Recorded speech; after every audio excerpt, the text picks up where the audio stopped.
It has gone exactly 4 p.m. Central African time. A very good afternoon to you, Africa. Welcome to the Tuesday edition of Africa in Business. I'm Thami Ngubeni. We kick off with the latest local, continental and international news.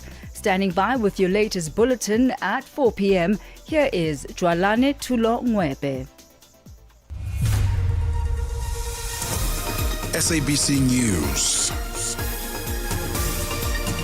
The African Perspective. Thanks, Thami. Top stories: Asawa sustained gunshots heard near the central prison in Guinea's capital, and praise for efforts to combat malaria in South Africa's Limpopo province. Good afternoon. Sustained gunshots have been heard near the central prison in Guinea's capital, Conakry, causing panic in the surrounding neighborhood. It is unclear who was shooting or what triggered the gunfire. The West African nation's authorities were not immediately available for comments. A Reuters witness reported seeing several military pickup trucks carrying armed security forces and a machine gun-mounted armoured carrier deployed around the city's central administrative district. Guinea held an election on the 28th of December in which Mamadi Doumbouya secured a landslide victory. Madagascar's military government has criticized Eswatini for hosting ousted President Andry Rajoelina last week, describing the visit as a grave infringement of its sovereignty. Last Friday, the Eswatini government shared photos of King Mswati III meeting Rajoelina, during which the king called on Madagascar's military junta to restore constitutional order. In a statement, Madagascar's military leader, Colonel Michael Randrianirina, voiced his strongest condemnation of the visit, terming it politically unacceptable. Rajoelina was overthrown last October by an elite military following weeks of youth-led protests in the Indian Ocean island. Relatives of the 17 South African men who have been trapped in the war zone in Ukraine for the past 7 months have called on President Cyril Ramaphosa to step in to arrange their return. The South Africans and 2 men from Botswana were lured to Russia in July last year with promises that they would receive training as bodyguards. On their arrival, they were allegedly given contracts written in Russian to sign, which then committed them to the conflict as mercenaries. Speaking to the media, Pumla Zuma, the mother of 2 men and grandmother to 5 others, made an impassioned plea for Ramaphosa to help. It's the 7th month now. It's like 20 years to me. Not seeing my child, only hearing his voice, not seeing my grandchild, only hearing his voice sometimes. And now we don't know what's happening to them, if they are going to survive. I'm asking and begging on my knees that please, Baba Matomela, help us bring our kids back home alive. It's enough. It's enough. Please, Baba Matomela. Still in South Africa, some residents in Gamamaila, outside Mojaji's Kloof in Limpopo province, have commended efforts by the Department of Health to prevent the spread of malaria. The department has embarked on an anti-malaria spraying campaign in various communities throughout the province. Over 17,000 houses in 8 villages have been sprayed since the start of malaria season in September last year. Some residents expressed relief as malaria prevention measures reached their homes. I took my girl to the clinic. They thought it was malaria, but she's fine. And now I'm happy because malaria control was here to spread in my house, not gonna get sick. We used to buy mosquito coil to protect ourselves so that mosquito do not bite us to prevent malaria. Now they have sprayed the medicine. I am happy that we will not worry about being bitten when we sleep and getting malaria.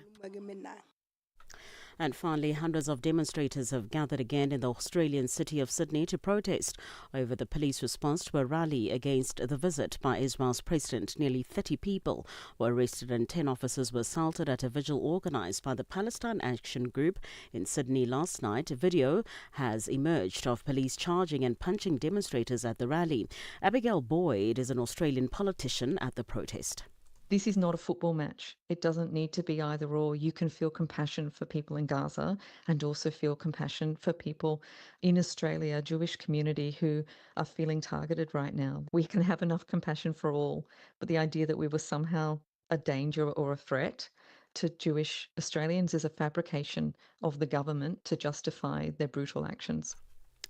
Recapping the top story, the Sawa sustained gunshots have been heard near the central prison in Guinea's capital, Conakry, causing panic in the surrounding neighborhood. It is unclear who was shooting or what triggered the gunfire. For any news stories you would like to share with us, please do send an email to newsroom@channelafrica.co.za or call us on +27 11 714 4459. For Channel Africa News, I'm Jolani Tulo Mwepe. SABC News. The African Perspective. In our sports headline, Liberian striker Mamadou Ba joins Egypt's ZFC in a reported $300,000 deal. And Manchester United owner is among the bidders to buy a cricket team in India. I'll be back with these and other stories at the bottom of the hour. Connecting Africa to the world. Africa in Business with Thami Ngubeni brings you the latest insights on Africa's economy.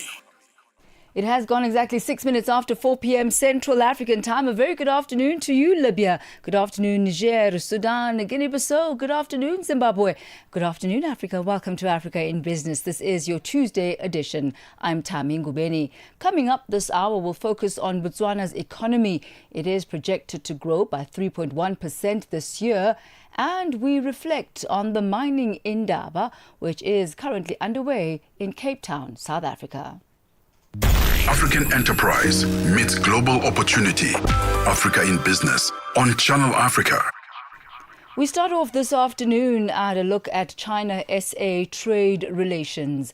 China's Consul General in South Africa, Pan Jingjiang, has welcomed a new economic partnership agreement between China and South Africa that will allow duty-free access for South African exports into the Chinese market.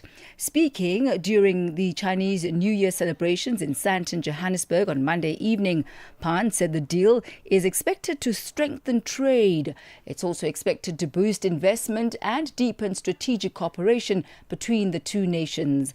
The 15-day celebration symbolizes bidding farewell to the past year while also welcoming renewal, good fortune, prosperity, happiness and new opportunities. Channel Africa's reporter Michael Mbewe has more. Signed by South Africa's Minister of Trade, Pakstow, the Framework Agreement on Economic Partnership for Shared Prosperity is expected to be followed by negotiations on an early harvest agreement by the end of March 2026, which would unlock duty-free access for South African exported products and further enhance Chinese investment into South Africa. The Framework Agreement covers cooperation in trade, investment, new energy, and multilateral engagement and aims to provide a stable and predictable environment for economic cooperation while remaining consistent with World Trade Organization principles and the development objectives of both countries.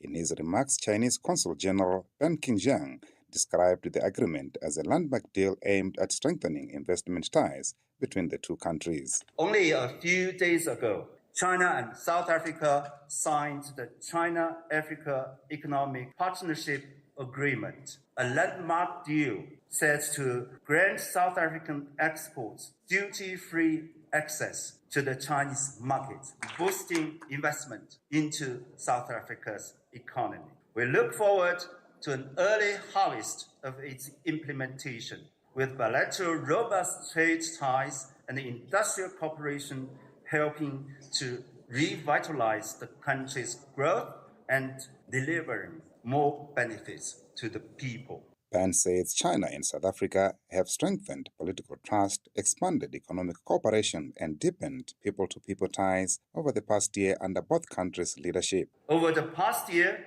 under the guidance of our two presidents, China-South Africa all-round strategic cooperative partnership in the new era moved forward with substantial progress, characterized by deeper political mutual trust, expanding economic cooperation, and growing people-to-people exchanges. He commended Chinese businesses in South Africa for supporting economic growth, job creation, and stronger bilateral ties, while also congratulating the country on hosting a successful G20 summit. Over the past year, the local Chinese communities and Chinese enterprises have worked tirelessly for their growth, and in the meanwhile, made significant contributions to the socio-economic development of South Africa and job creation for local community. My sincere appreciation goes all of them for their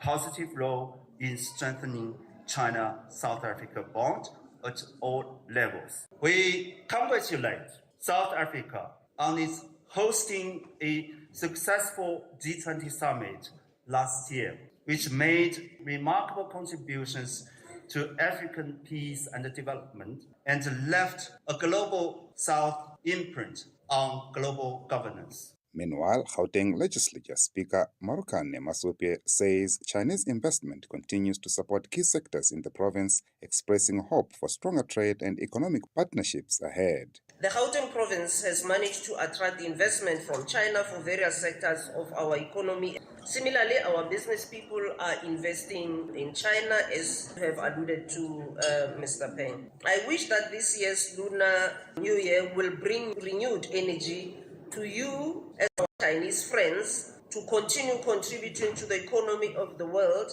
through your trade and investment partnerships across the world, particularly on the African continent. Free State Province's MEC for Sports, Arts and Culture, Ntombizanele Sefuba, also weighed in by saying that ongoing engagements with China have built a strong foundation for mutual development and shared economic growth.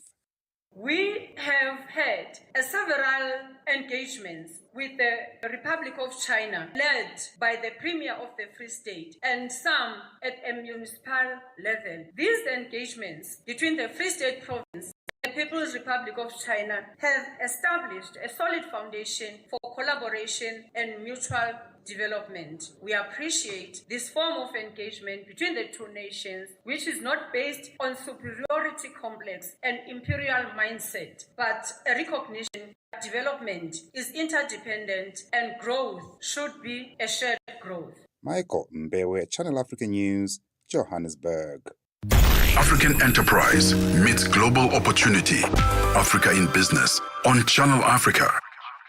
It is exactly 12 minutes after 4 p.m. Central African time as we turn our focus now to Botswana, where the economy is projected to grow by 3.1% this year, marking a recovery after 2 consecutive years of contraction.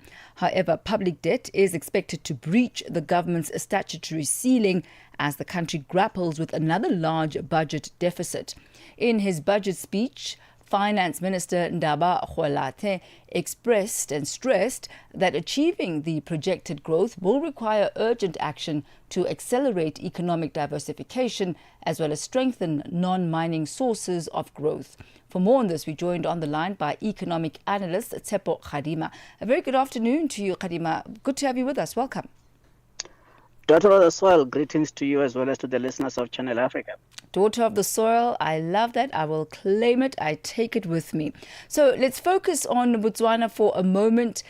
Given the current economic challenges that the country faces, as well as their heavy reliance on diamonds, and we know that diamonds have not been performing well globally, so that really has been a huge stress on Botswana. And it also accounts for around 1/3 of the country's national revenue and 3/4 of its foreign exchange earnings. This 3.1 projected growth, is it realistic given all of these shifting movable items? Oh, yes. No, the 3.1% projected GDP growth is realistic. And I think that the Bogo administration has got the capacity to be able to implement most of the projects that they've set about to ensuring that they can maintain a stable GDP growth trajectory. There are a few areas of concern, of course. I think when you look at their fiscal spending or on the fiscal side of it, there has to be a little bit more clarity and perhaps even a little bit more discipline. It's interesting that the office of the president or the presidency somehow I think is got a budget that is even higher than lands and agriculture, when the key priority should be that of diversification of the economy to ensure that the revenue from the tax income is diversified and can grow even further. And then on the other hand, they have clubbed both minerals as well as energy together. I think that's very interesting on how they are approaching it, because largely I think they are about to make the same mistakes that have been made by other nations, whether it's South Africa, whether it's Spain, Portugal, the United Kingdom, Western Australia, that is and Germany in the main, that is having bought into the mantra. I think that they have been seduced by the just energy transition lobby. And that I think is going to cost the economy, because for Botswana to be able to successfully diversify, they need energy security.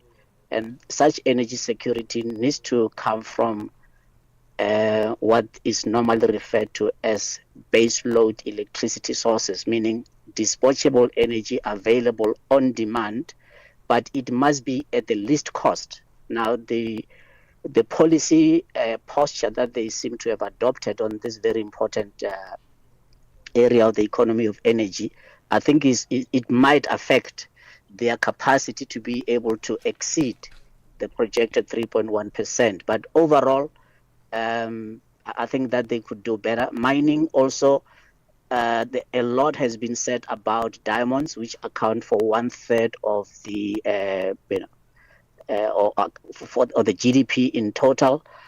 But there are a whole host of other. I think the buzzword now all over, whether it's at the Africa Mining Indaba in Cape Town going, or whether it's the Future Minerals Forum in the Saudi, or even the World Economic Forum in Davos, the buzzword is critical minerals and rare earths. Now, Botswana actually has got the same opportunity that is now available in terms of developing their critical minerals industry.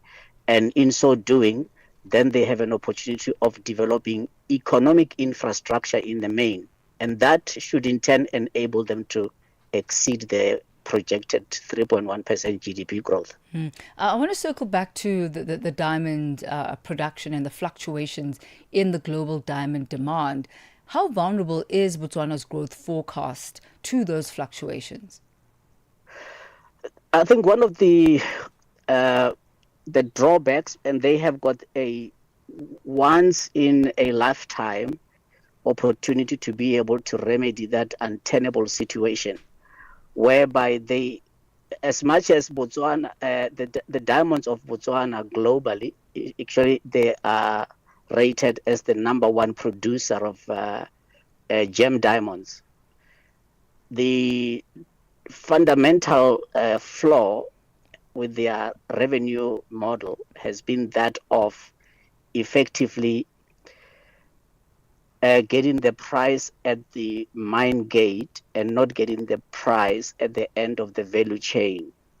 Now, they have a once-in-a-lifetime opportunity that they should do everything, and I think they are not putting enough emphasis, or there doesn't appear to be enough work being done to actually working in a consortium, which consortium I believe would best be suited if it was comprising of Botswana, the equivalent of a sovereign wealth fund, or a public employee, a government employees pension fund, with Angola, Namibia, as well as South Africa's government employees pension fund.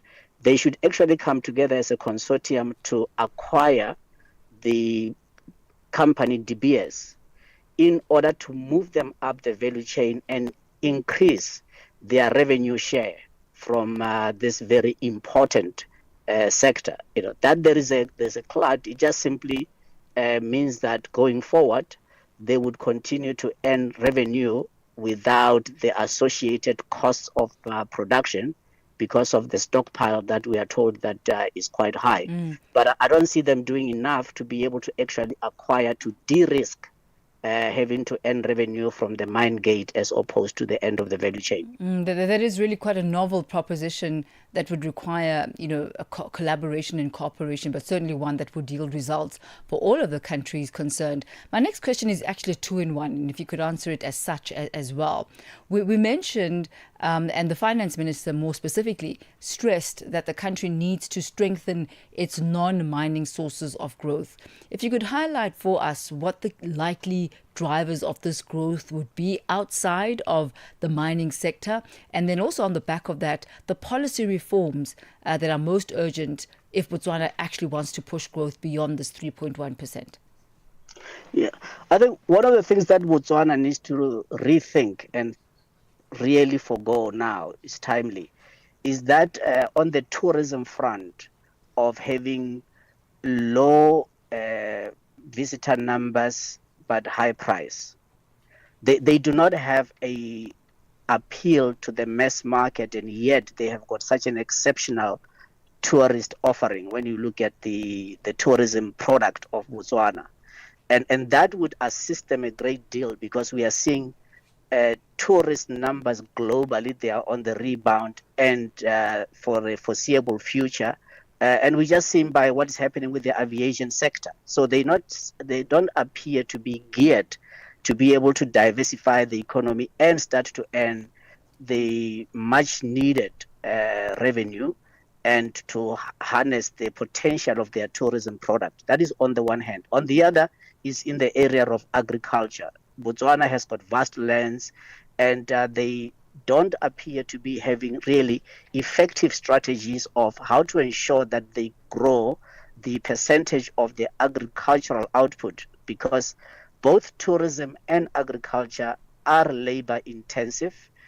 So therefore, they would reduce drastically high levels of unemployment, which now we see that is becoming quite a risk to the geopolitical stability of Botswana.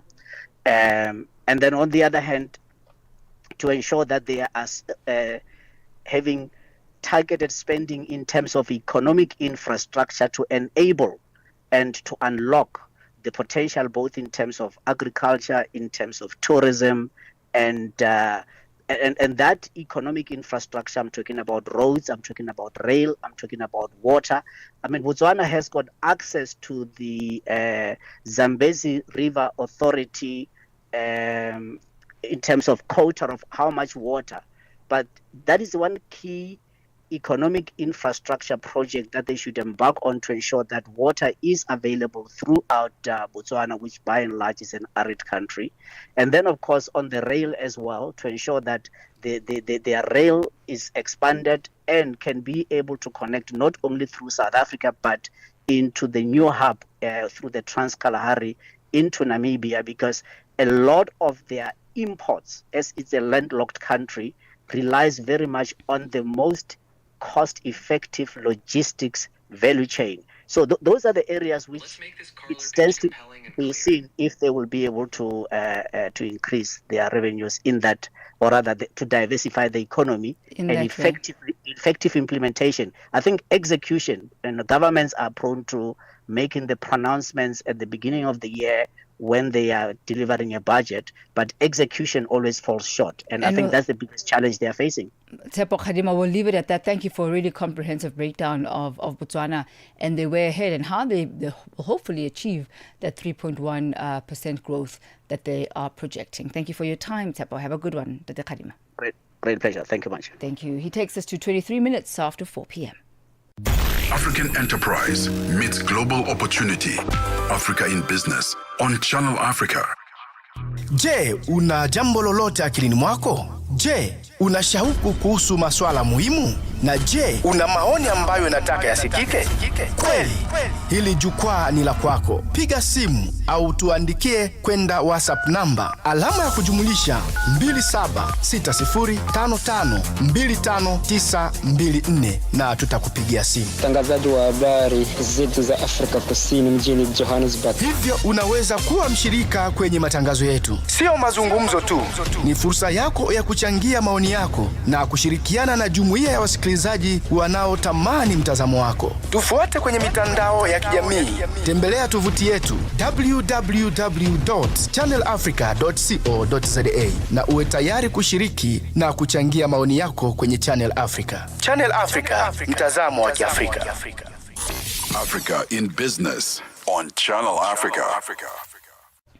Still coming up on Africa in Business this afternoon, in about 5 minutes' time, we'll take you through to the markets desk, where we'll look at the latest market indicators. And we also have that coming with Thabiso Lehoko and the business of sport with Figile Lengwati. We'll also look at SME scaling in South Africa, specifically around agro-processing and the agricultural sector. The farm to fork food and hospitality sector, that's really evolving quite rapidly, and experts are emphasizing that success depends less on sheer size and more on being scale ready. What exactly does that mean? We'll be breaking that down with Omilele Mbo, Business Development Head for SMEs at First National Bank. Also on our agenda today, our usual Standard Bank slot, and we'll be looking and focusing once again at the mining indaba, which is currently underway in Cape Town. Captains of industry gathered there for the present and future of mining, not only in South Africa or on the African continent, but really global mining as a sector. It's 26 minutes after 4. Africa in Business on Channel Africa. So our focus on mining continues this afternoon, and during a session at the Investing in African Mining Indaba, which is currently underway in Cape Town, Mark Evans, who is an energy and natural resources partner at Oliver Wyman, presented a report titled Private Sector Participation and the Path to Reviving South Africa's Rail and Port Logistics. The report examines the critical role of private sector participation, otherwise known as PSP, in addressing the deterioration of South Africa's rail and port infrastructure, which continues to disrupt regional trade flows, mining exports and supply chains across southern Africa. To discuss this further, we joined on the line by Mark Evans, Energy and Natural Resources Partner at Oliver Wyman. Good to have you with us, Mark. Welcome to Africa in Business. Thami, thank you very much. Thank you for having me, and I'm interested to have this conversation.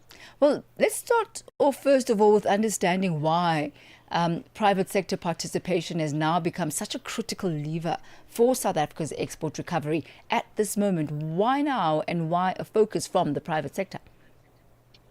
So, over the last, let's call it 10 to 15 years, the lack of investment in our infrastructure has made it degrade to a point where we simply cannot perform at the levels which are going to be economically sustainable.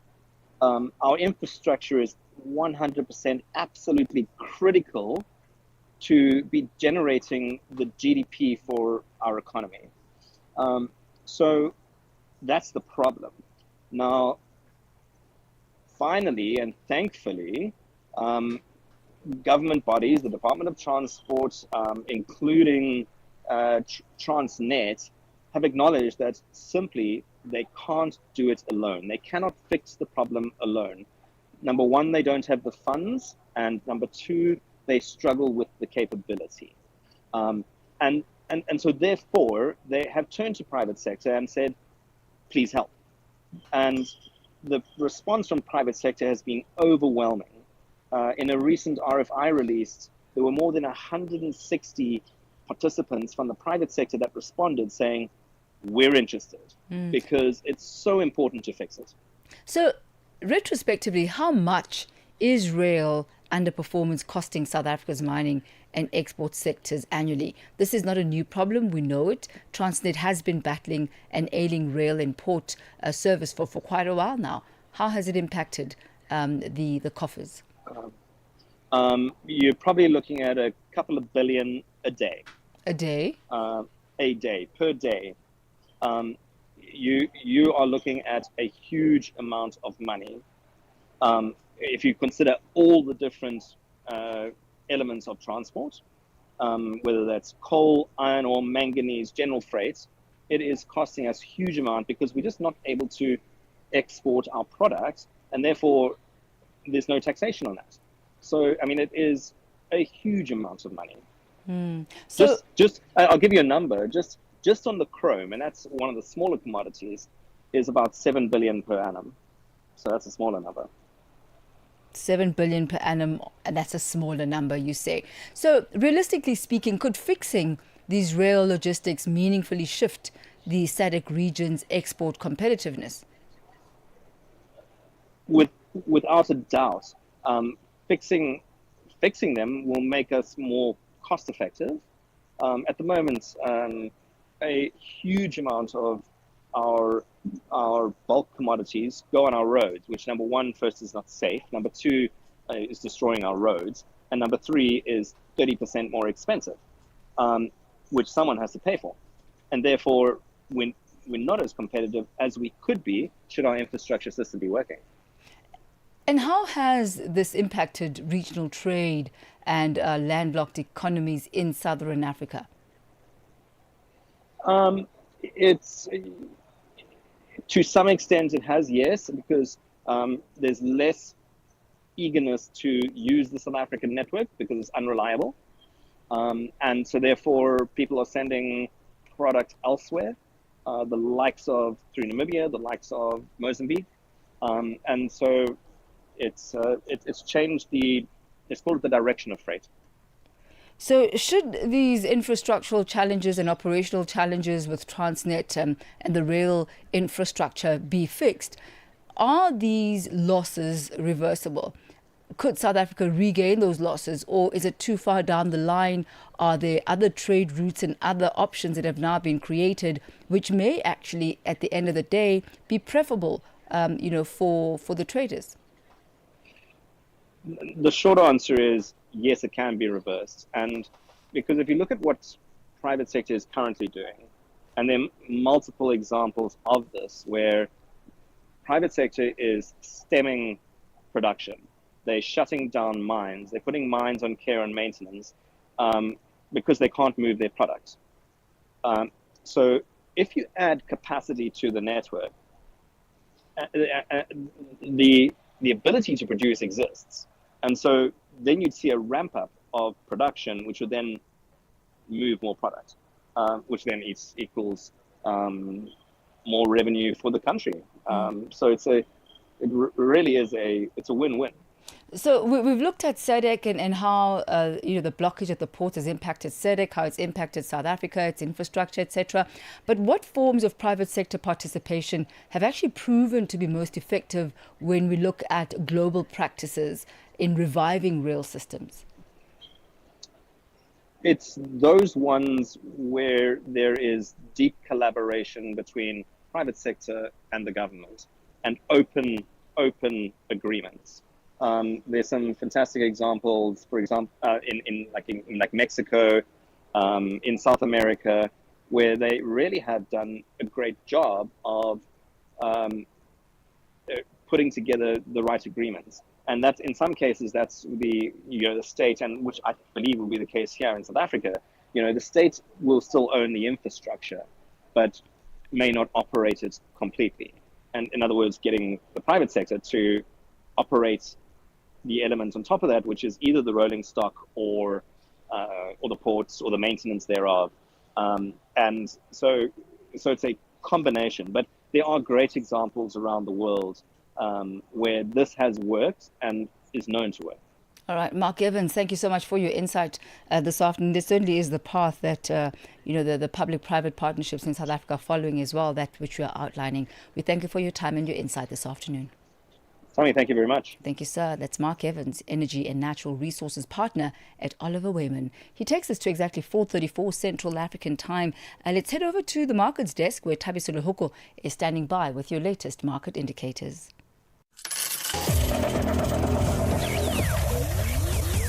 Business News on Channel Africa. The African Perspective. Thanks, Thami, and good afternoon. The dollar in South Africa will cost you 15 Rand 95. In Botswana, 13 Buda 5. Namibia, 15 Namibian dollars 95. And in Zambia, it's at 18 Kwacha 72. In Kenya, the dollar is trading at 127 shilling 937. Ethiopia, 155 birr 77. Uganda, 3,000 shilling 535. And in Tanzania, it's at 2,000 shilling 577. $1 in Nigeria is trading at 1,361 naira. In Egypt, it's at 46. Egyptian pound, 820. Tunisia, 2 dinar, 847. Algeria, 128 dinar, 733. The Moroccan dirham is at 938 to the dollar. In Angola, the dollar is trading at 911 kwanza 929, while the Congolese franc is at 2,174 to the US dollar. Commodities markets now. Gold is trading at $5,042, while platinum is at $2,086 per ounce. Brent crude oil is at $69.14 a barrel. For any business stories you would like to share with us, please send us an email to newsroom@channelafrica.co.za or call us on +27 11 714 4459. For Channel Africa Business in Johannesburg, I'm Thabiso Lohoko.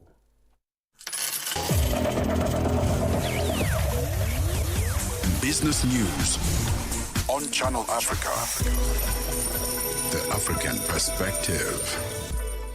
And from the business of sport, here is Figile Lingwati. Sports on Channel Africa. The African perspective. Good afternoon, Thami. We begin with the news. Liberian international forward Mamadou Soulemana Ba has officially traded the Mediterranean for the Nile, completing a high-profile move to Egyptian Premier League side ZFC on a 2-year contract. The deal, which followed a mutual separation from Maltese club Sleema Wanderers, is reportedly valued at approximately $300,000. In transfer-related compensation, a significant figure for the 2023 promoted Egyptian side. ZFC confirmed the acquisition on their official social media platforms, welcoming the Liberian marksman with the caption. More news from Liberia. The Liberia Football Association has officially broken ground for the installation of an artificial turf at the Willie D. Knuckles pitch in Painesville. The project, funded under the FIFA Forward 3.0 development program, marks a significant step in the LFA's drive to modernize football infrastructure across the country. The construction is being spearheaded by Evergreen Construction at an estimated cost of $484,000, while the official completion date is set for the end of April. Raji indicated that the LFA is pushing for an expedited delivery. Alpha Old Midas President Ivan Brown described the development as the realization of a 27-year dream, noting that the vision for a standard playing field for the veteran group began in 1998. With several high-profile football fixtures scheduled this month at FNB Stadium, Stadium Management South Africa SMSA CEO Bertie Grobbelaar says the organization is pressing ahead with the rollout of its new ticketing system. The upcoming big game is between South Africa's Orlando Pirates against Kaizer Chiefs on the 28th of February. Ticket sale range from $3 to $9 depending on the sitting. The My Ticket platform, designed to enhance the match day experience for fans, was first introduced during last month's Betway Premiership clash between Kaizer Chiefs and Golden Arrows. While the debut had minor glitches, Grobbelaar stressed that the process was a test run and confirmed that the refinements are now being made to perfect the system. Where the messiness, as referred to, occurred is at the first scanning point. And there's a lot of people that ask, but why do you implement two scanning points? Remember, let's use a holistic number, 10,000 people that got in to the stadium without tickets. If you prevent them from getting in, they now stuck at your turnstiles, at the outside of the turnstile. So you need to do everything possible to keep them away from the turnstile. So you need a point where you can identify and remove unticketed individuals or fake ticket holders from reaching the turnstiles. The ticketing system introduces two scanning points at SMSA aims to deliver a safer and a faster process that strengthens access control and combats ticket fraud. Bertie Grobbelaar. Where the messiness, as referred to, occurred is at the first scanning point. And there's a lot of people that ask, but why do you implement two scanning points?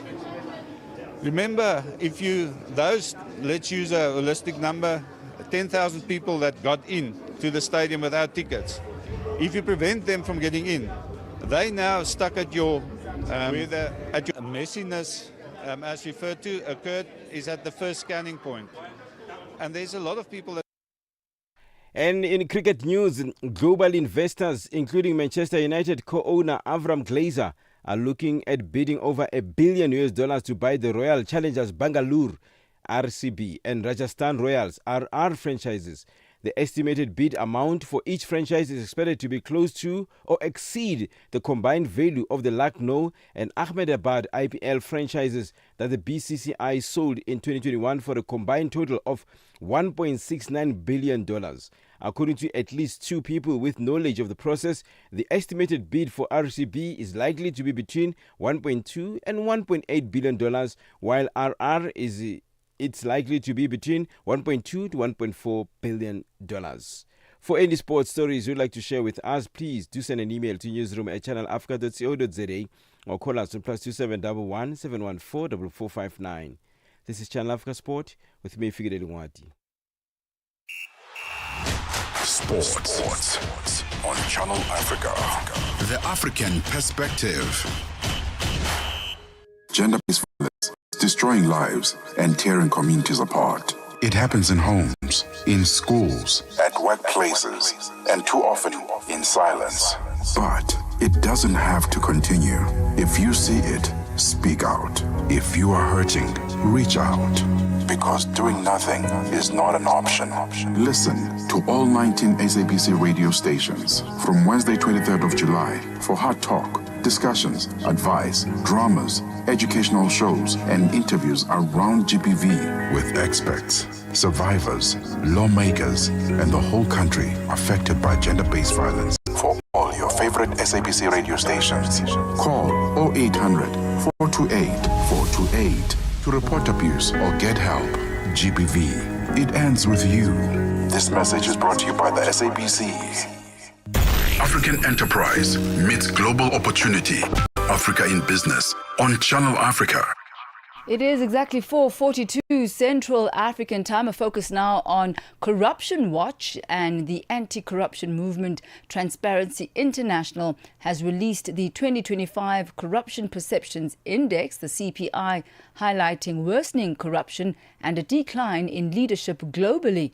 The CPI measures perceived levels of public sector corruption in 182 countries and territories on a scale of 0 for highly corrupt to 100 for very clean, drawing from 13 independent data sources. Ndlandla Mahlangu has that report. This year's results show that the majority of countries are failing to keep corruption under control.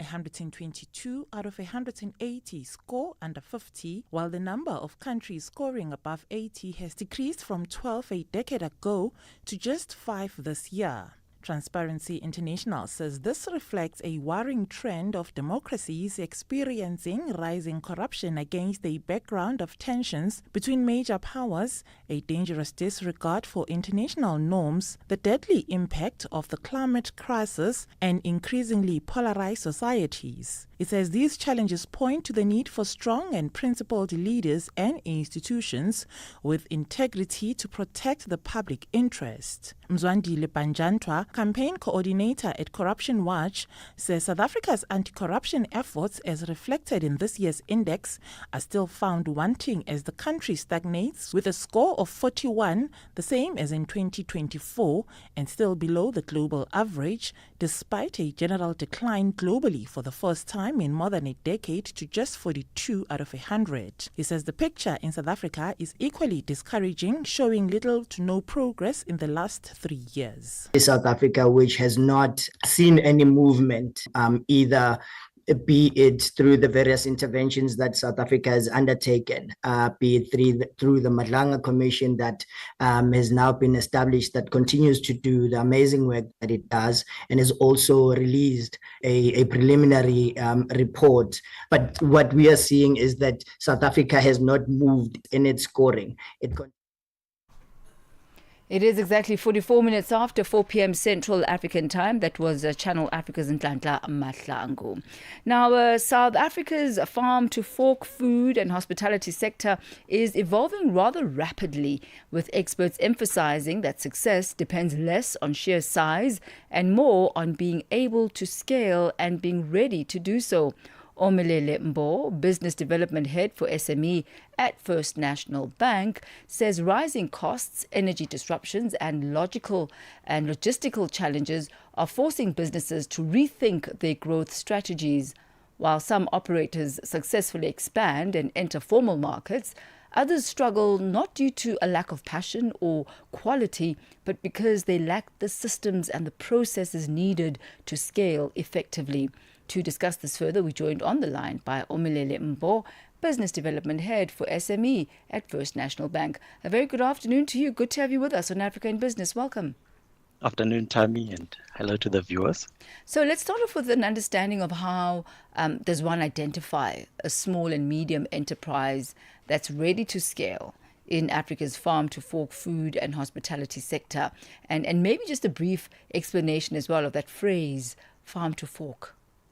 So thank you. So farm to fork basically just talks about the entire value chain. So if you look at hospitality, it's not just about what ends up in your plate. It's not just about the players, but we are trying to spotlight the full value chain from the food starting, its journey from the seed that's on the ground and making its way through retailers, and all the way through logistics into the hands that then prepare it and put it on your plate in the hospitality space that you are in, whether it's at a hotel or at a lodge or at a restaurant. Right. Go ahead, sir. So yes, so what we mean by SME is basically our small to medium enterprises, any small businesses, any small scale farmers, whether you are in the township, or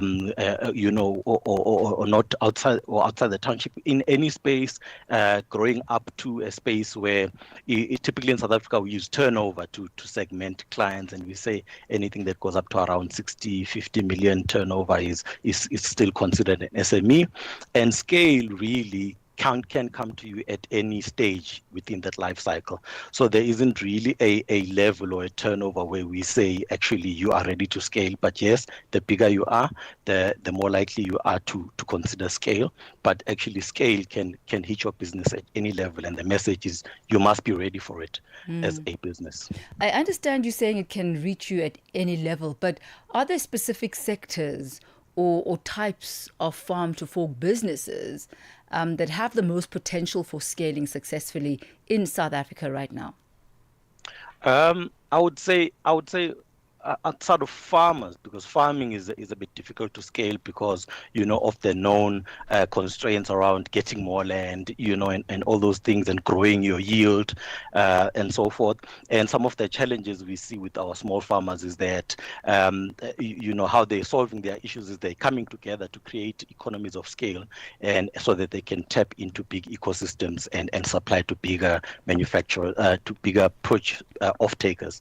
But in other areas like manufacturing and retail, scale is relatively easy to obtain as long as you have the guiding principles around how you set your business up, how you build the systems in your business that enable you to then scale your business, whether it's opening up additional stores, or it's growing the store that you have, or it's clever collaborations with other partners or suppliers that helps give your business reach in the market.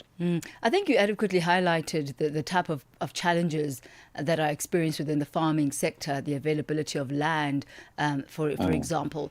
So when we look at other small businesses in the different sectors, what are the most common barriers that do prevent small businesses from becoming scale ready? And how do the current challenges, I'm thinking about rising costs, energy disruptions, supply chain issues, how do those impact a business's ability to scale? Luckily, the South African story is one of resilience. South African businesses are very resilient, and they've become very creative over the years in finding solutions for their own problems. A lot of the businesses, struggle with energy. Lately it's even water. How do they store water? Because those things are key to their businesses, and they've found solutions in getting energy solutions in boreholes, so that they can keep water. But also businesses are starting to look beyond just the product and into the value chain. So it's not just about your product, it's about where your suppliers and partnering cleverly with your suppliers. Some of our clients are even considering whether to outsource packaging, for example, or bring in packaging in-house so that they can have better control of the things that are critical to their business. And those are the decisions that they are making on a daily business, is to say, how do I have better control of the things that might potentially cripple my business so that I can spend more time making sure those things are humming and I've got better sustainability over my business. Let's wrap up, Omalele, with what you as FNB are doing as far as supporting SMEs in the farm-to-fork sector to prepare for scalable growth, irrespective of the challenges and the constraints that they might be experiencing. A lot of work going on in that space as far as initiatives that we are running. We've partnered with some of the best people in the industry around scale-up readiness, coaching these businesses and helping them with the tools and the playbooks they need so that they can know how to structure their businesses, they know how to build the systems. We have a Future 50 initiative that we are launching nationally now, where we're going to be putting these businesses on platforms and helping them with access to market. We've partnered with Edge Growth, which is out of scale, which helps these businesses that are banked with FNB, with tools, playbooks, and how to manage the daily grind of helping your business grow, as well as putting structures and systems in your business that allows your business to grow. Even before you've come to FNB to access us for your product needs and your banking solutions, we've partnered with people who can help your business grow. Sounds like a fantastic offering. Thank you so much, Omalele Mbo, for that highlight. Thank you for your time. Thank you. Thank you. That's Omalele Mbo. He's Business Development Head for SMEs at First National Bank. He brings us to exactly 4:51 Central African Time. Connecting Africa to the world. Africa in Business with Thami Ngubeni brings you the latest insights on Africa's economy. And as we do this time every single weekday, we throw forward to Vue d'Afrique with Joël. Bonjour, madame. Bonjour, Thami. Bonjour à tous les auditeurs de Channel Africa. Sur Vue d'Afrique, tout à l'heure, nous parlerons de la dissolution des partis politiques approuvés au Burkina Faso et aussi du Soudan, où l'ONU redoute un nouveau cauchemar au Kordofan après la tragédie d'El Fasher. Nous parlerons également de l'Angola qui a été officiellement mandaté par l'Union africaine pour conduire des consultations en vue d'un dialogue intercongolais. C'est tout à l'heure sur Vue d'Afrique. Merci de rester connecté. Merci, Thami. Merci beaucoup. That's Vue d'Afrique coming up at the top of the hour. Africa in Business on Channel Africa. Je, una jambo lolote akilini mwako? Je, una shauku kuhusu masuala muhimu? Na je, una maoni ambayo unataka yasikike? Kweli, hili jukwaa ni la kwako. Piga simu au tuandikie kwenda WhatsApp namba alama ya kujumulisha 2760552594 na tutakupigia simu. Mtangazaji wa habari zetu za Afrika Kusini mjini Johannesburg. Hivyo unaweza kuwa mshirika kwenye matangazo yetu. Sio mazungumzo tu, ni fursa yako ya kuchangia maoni yako na kushirikiana na jumuiya ya wasikilizaji wanaotamani mtazamo wako. Tufuate kwenye mitandao ya kijamii. Tembelea tovuti yetu www.channelafrica.co.za na uwe tayari kushiriki na kuchangia maoni yako kwenye Channel Africa. Channel Africa, mtazamo wa Kiafrika. Africa in Business on Channel Africa.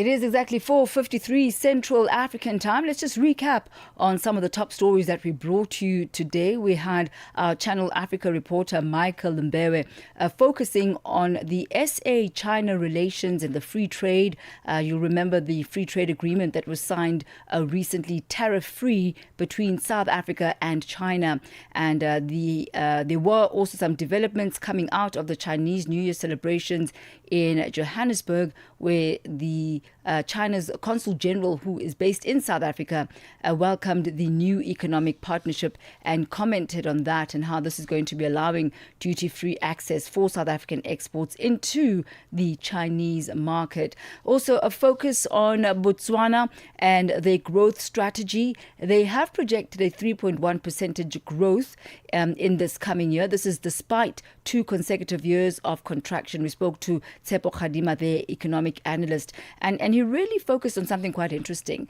and that is the strategy that Botswana is adopting, which he feels is actually not the best strategy, and that is combining minerals and energy, having been influenced by that just energy transition, saying clubbing those together may not be the best economical level there, that energy security needs to be maintained from base load and not just renewable energy. So him identifying that is what he feels a critical flaw in that strategy. He looked also and pointed to tourism as being one of the key factors and one of the key sectors rather that Botswana can focus on in increasing their GDP. We are going to wrap up with this afternoon with a conversation with Standard Bank. We do know that the captains of industry are currently gathered at the annual mining indaba, which is currently underway in Cape Town, South Africa. And in this week's Standard Bank slot, we are going to be centering our conversation on exactly this. We'll be unpacking the importance of the mining industry for the continent, and to lead us through and to guide us through with this conversation, we've got the head of energy sector, Africa Regions and Offshore Business and Commercial Banking at Standard Bank, Brian Tainduka. A very good afternoon to you, sir. Welcome to Africa in Business. And thank you for having me. Great to have you with us. So, from your view, how would you describe the significance of the mining sector in Africa, both in terms of its economic contribution and its role in driving sustainable development across the continent? So the mining industry plays a pivotal role, or it's a pivotal sector economically and strategically for most of the African countries, because it underpins government earnings, foreign exchange flows, infrastructure development. When you think about value chain sustainability, creating resilience of other sectors, the sector plays a very strong pivotal role around that. Then the sector further also amplifies the role of the continent within the energy transition agenda. And just to give you an idea, over 65% of cobalt is in DRC. We have major deposits of copper in Zambia. We have lithium in Zimbabwe and Namibia. And what this does, it gives you an idea as you think about critical metals, energy transition, the role these countries are going to play on that. So then the other part is the sector or the industry is a larger export sector for several countries, which creates a national balance of payment in terms of stability. So then on the upper part of the importance, you have government revenues and fiscal stability. You have through payment of taxes, royalties, export duties, and this enables governments to invest in long-term infrastructure projects, and they are able to further lift the growth and development of the economy. I could point out an example of a country like Botswana, where the diamond industry has supported the financing of roads, schools, health sector infrastructure, among many. And the country now is one of the highest per capita income country in Africa. So that's the significance of the mining sector. Could we, just in the interest of time, Mr. Tainduka, yes, are there any specific regions on the continent that are heavily dependent on particular commodities, and how does this then influence their economies? So when you, so the biggest manufacturing area in the world is Asia and specific to China. And you think about steel industry, it is powered by iron ore. Most of the iron ore deposits are in Africa. For you to set up a very strong steel industry and produce, you need a strong energy industry. And most of these industries are powered by coal. And we know coal, if you think about South Africa and the role it plays or with its coal deposits on the continent is big. So again, Africa continues to play a critical role in this industrial revolution. If you think about copper from Zambia and DRC into the world, so that's the critical role that we're seeing that Africa is playing in the manufacturing and industrialization world. Mr. Tainduka, we thank you so much for your time and hope the